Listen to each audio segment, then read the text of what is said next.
Good morning, friends and fellow detectives. Jenny LeClue, Detective Ooh, is here for us now, and I could not be more excited. Let's hit... yes, let's hit a new game.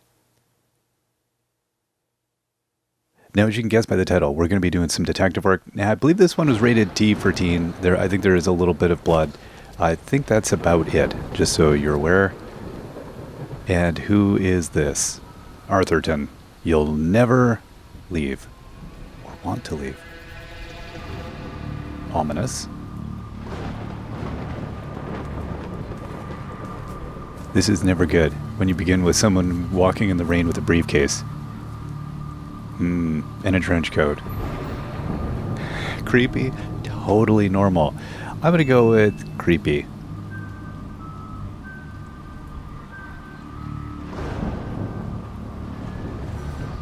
I like the way we make our choices here. This will be interesting to see how this unfolds. Walk. Yeah, we'll keep going. I mean, it's creepy, but we'll keep going. I like that. We can't see, so we've got to decide, do we want to... Uh-oh. Danger, no swimming.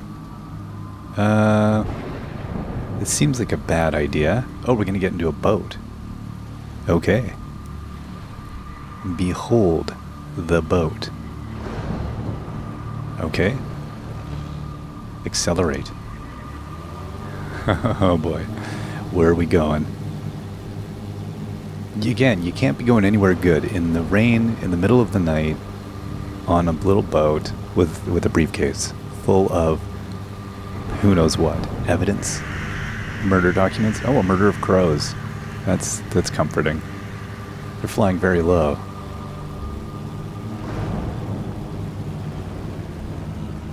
Danger. No? Okay, no swimming. We've come out to a rock.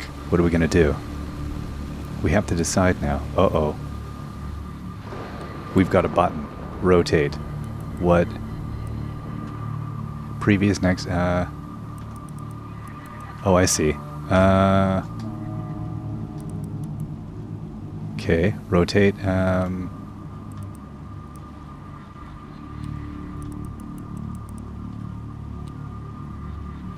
Now is this gonna... I see. Okay, so this one's gonna come in the middle. And then this one comes here. This is a bizarre puzzle. And then this one. Okay. Oh no. We sent a signal to the left and to the right. I don't even know what we've done. Huh, this can't be good. Now... we've got a tower coming up. What is this? Oh, this is like... oh, our secret base? Is this our bat signal? What is this? This is quite the beginning. Oh, we're going to go down. Is this like, we're going to get smart here. We're disappearing into a tunnel of who knows what. They have discreet, you know, if you're going to have a crazy tunnel in the middle of a lake where people will then just like abandon their boats, you should definitely have light blasting out of it. I think it's a giveaway. Oh, somebody is sleeping. Okay, we've got some Z's happening. A pile of books. So somebody's learned. This looks like Arthur of Artherton. Or something. Fallen asleep on his typewriter. What? Who? Oh, I must have dozed off. Perhaps we need a spot of tea to wake us up. What do you say, Rufus?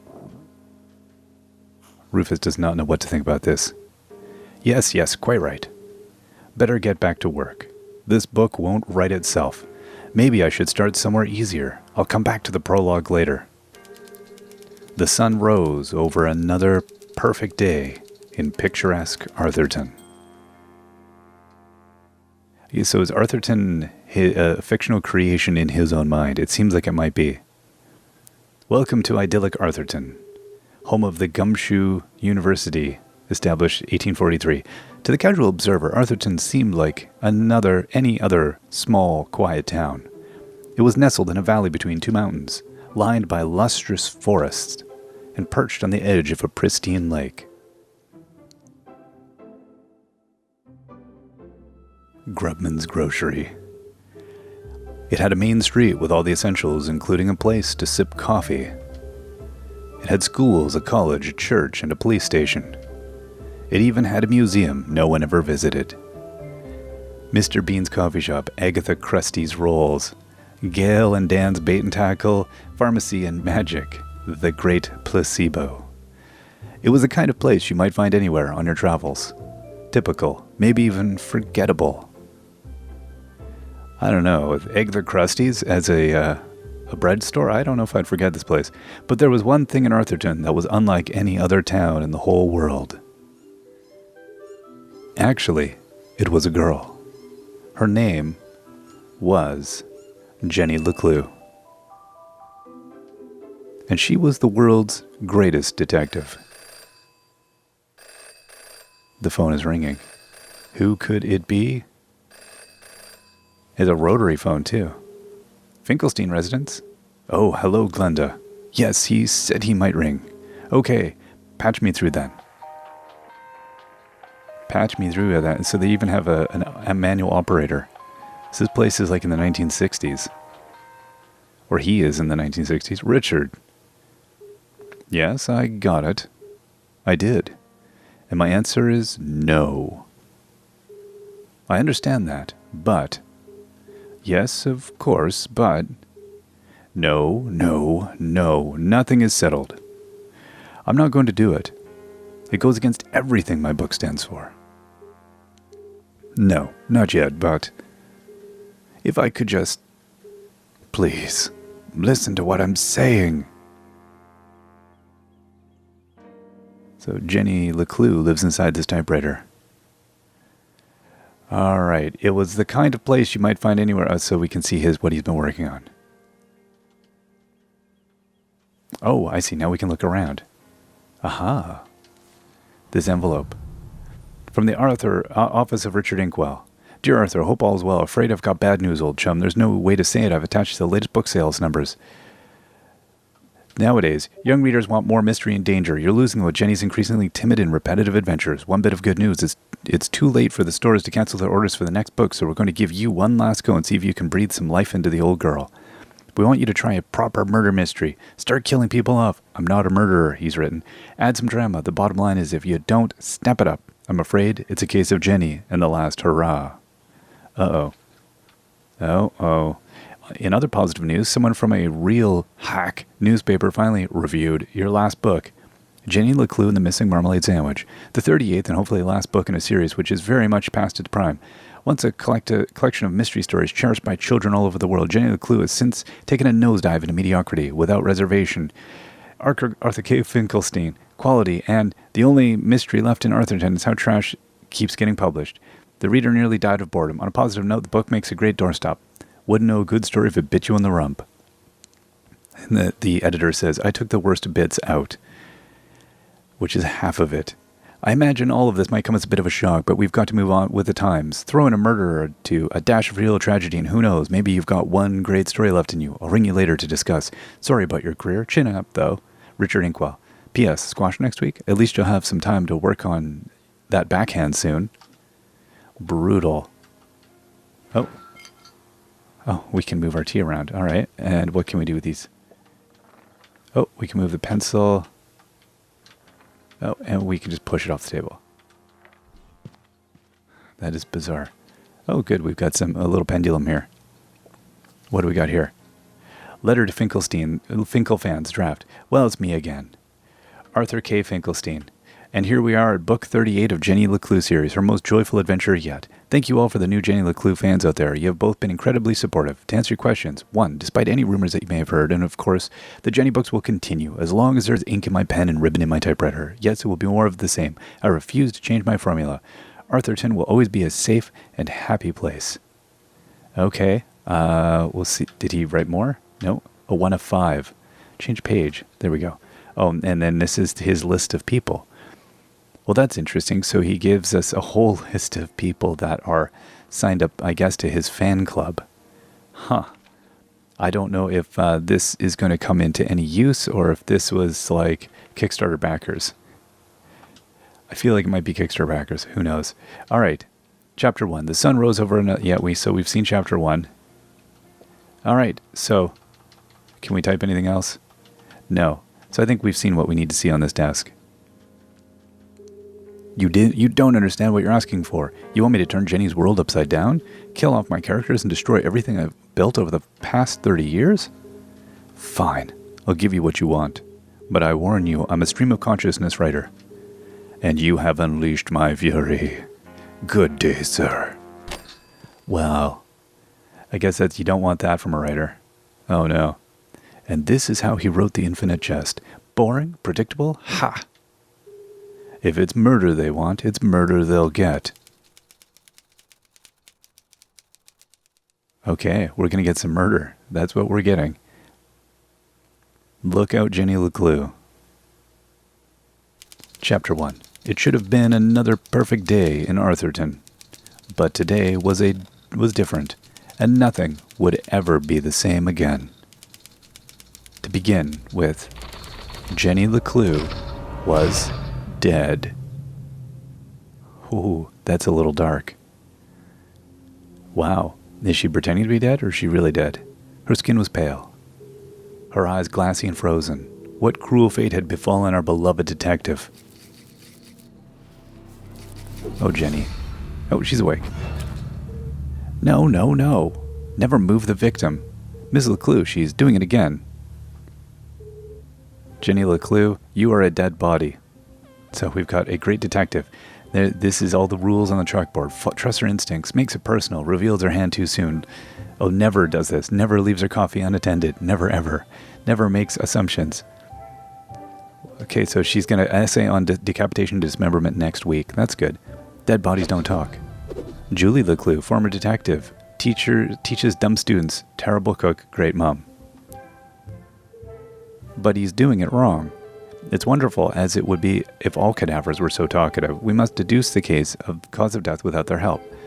With only the evidence laid before us, we build a picture from the fragments left behind. We collect clues, interpret the data, and solve our puzzle one piece at a time, until it feels as if the victim is speaking to us. But Jenny is right, Jonathan. You mustn't disturb the crime scene. Vital evidence could be lost. Sorry, Miss LeClue. Yeah. Okay, you've all had a chance to study the body. Who can postulate how she met her demise? Ooh, me.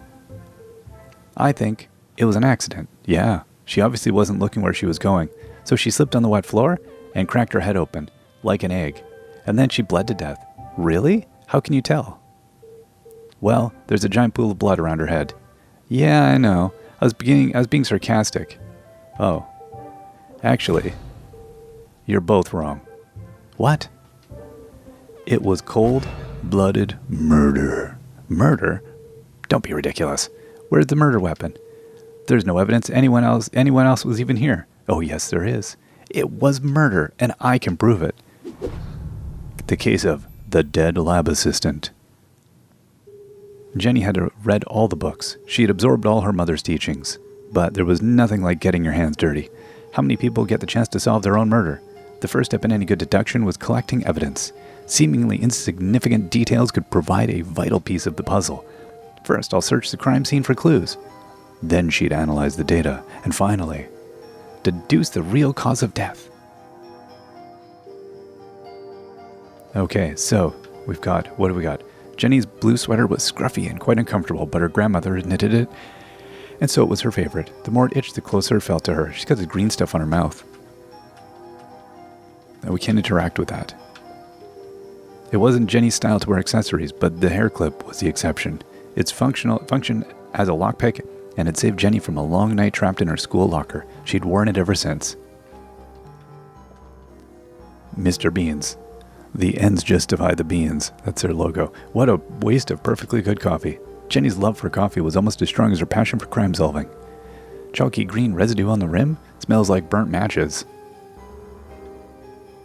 The floor is wet and slippery, but also immaculately clean. Oh, okay, see, it gives us a tally of clues.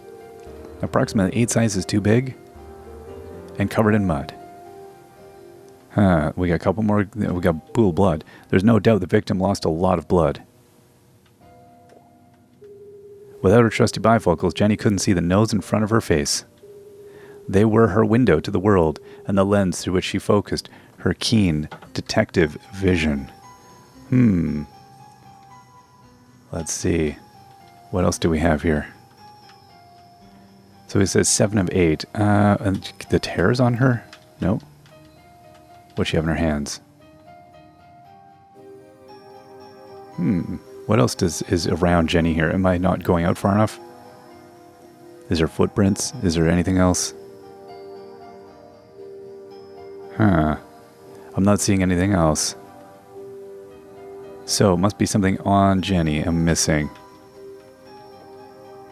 Oh, okay, I was trying to click on her mouth. The victim had a green smudge on her lips. It's not lipstick. There we go. So, I've seen enough. Time to wrap this case up. That's a very Sherlock thing to do. Jenny was a meticulous record keeper, noting every relevant clue in her trusty journal. Glasses, wet floor, boots, sweater, pool of blood. The victim is wearing giant muddy boots. A great detective knew that solving a mystery was simply a matter of connecting the dots. I'm certain this wasn't a mere accident. Now I just need to prove it. The victim's lying in a fresh pool of blood. Gross. The sweater's old and looks itchy. The victim's wearing giant muddy boots. The floor is wet and squeaky clean. The victim is wearing thick-rimmed glasses with a strong prescription. Okay, and then how do I go to... It says 0 of 2.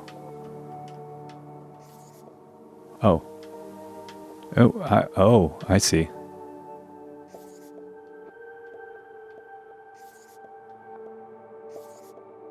Okay, we're going to go with the wet floor and the boots.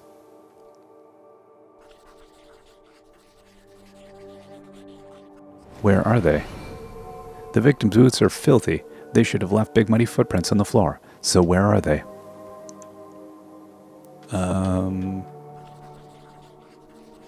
Someone else was here. Who?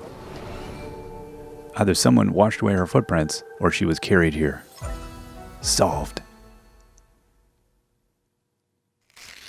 That's an interesting method they've come up with for trying to get us to work our way through the crime. Okay, that proves she didn't slip. So how did she actually die? Oh, I see. Now we got the residue and the mouth. I think we're going to go with that. Make a deduction. Coffee was poisoned. Coffee equals deadly, but delicious. Smells of burnt matches. There's a green residue in the bottom of the victim's coffee cup. It smells of burnt matches. Phosphorus. Also found in common garden fertilizer. Who put it in her coffee? The same green mark is on the victim's lips. Her coffee was spiked with fertilizer. Someone clearly wanted her dead. So we've now got the cause of death. The case of the dead lab assistant. Gone before her time. Was it poison? Yes. A blow to the head? Yes. An accident? Certainly not. No footprints and an unshattered mug. She was killed somewhere else and carried here. This is the story of a scorned ex-lover. Jenny, the gardener, enacting his revenge. Jenny, a deadly brew of fertilizer and caffeine coursing through her veins. That's quite enough. Thank you. What happens to the gardener? Is this going to be on the test? Remember, class, even the smartest criminals make mistakes. This is how we catch a killer. But what's the point of all this? Yeah, there hasn't been a murder in Artherton in years. Every town has a dark side, even Artherton. By doubting, we are led to question. And by questioning, we arrive at the truth.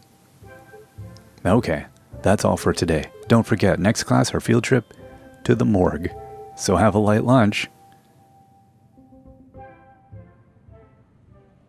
Okay, the students need to think for themselves, Jenny. That's why they're here at Gumboldt, to learn. I just figured we all had places to go, speaking of which. And just where are you off to, young lady? I'm a dead body mom, remember? Dead bodies don't tell. See ya. Wait, before you go, I have something for you. Cool, what is it? If I told you, that would spoil the fun, wouldn't it? The LeClues didn't simply hand each other presents, they hid them. It was a family tradition, and Jenny had developed a sixth sense for finding them. With her trusty magnifying glass at her side, nothing eluded her. Okay.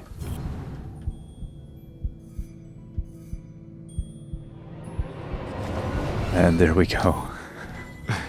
It is a new journal. To Jenny, there was nothing better than the aroma of a fresh leather notebook. It smelled like mystery. Without missing a beat, she did what any detective worth her salt would do.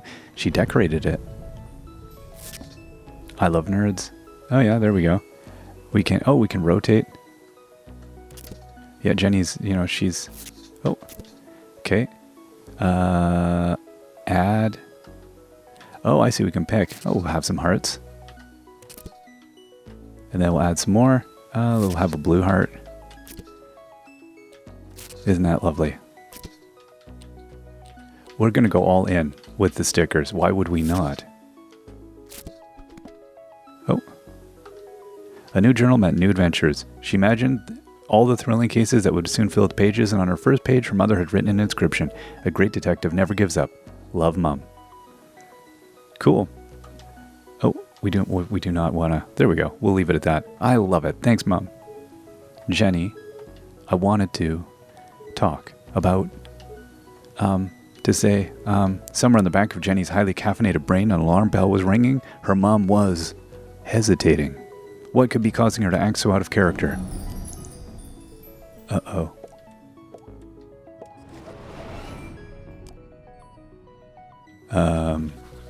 Limited eye contact. Watery. Defensive body language. Missing ring. Uh-oh. Crossed arms. Jenny saw it coming from a mile away. Her mother was about to get emotional. I've really got to go. No, Jenny, wait. I need your help. What? Really?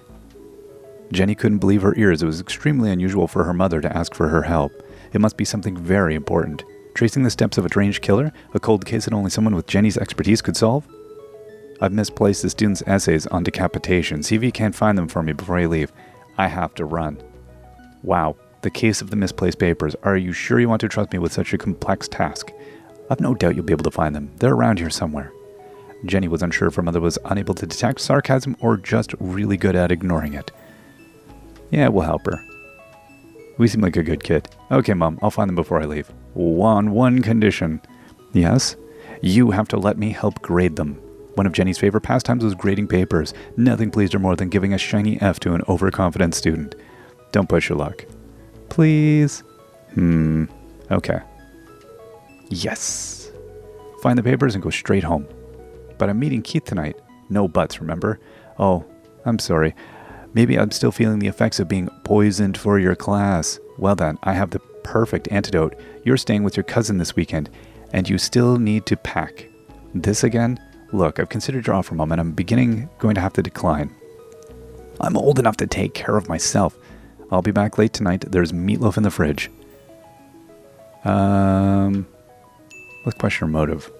Late again? What are you up to? Jenny LeClue, it's been a difficult week. Could you please just do what you're told for once and stop asking questions? Fine. And try to stay out of trouble. When do I ever get into trouble? Grin. And I think this is a good place for us to take a break, I think. We're going to find the papers and get out of here. But I think this is a good pause because I don't know how the kind of the chapter breaks are going to work with this game. We seem to be around 20 minutes. I figure let's take a break and then, we'll get back in at this point and we'll see where it continues. So far, so good. Again, long exposition to begin with, but we kind of needed it. I like the art style. I like everything about it. And so far, the controls and everything seem pretty good as well. We'll see how it is solving the mysteries. I'm very curious to see where this thing goes, though, because I feel like it's going to twist and turn, and we're not going to necessarily see it coming, even though it does seem like it's putting in front of us. I don't think it is. At any rate, we will see you all next time. Till then, bye-bye.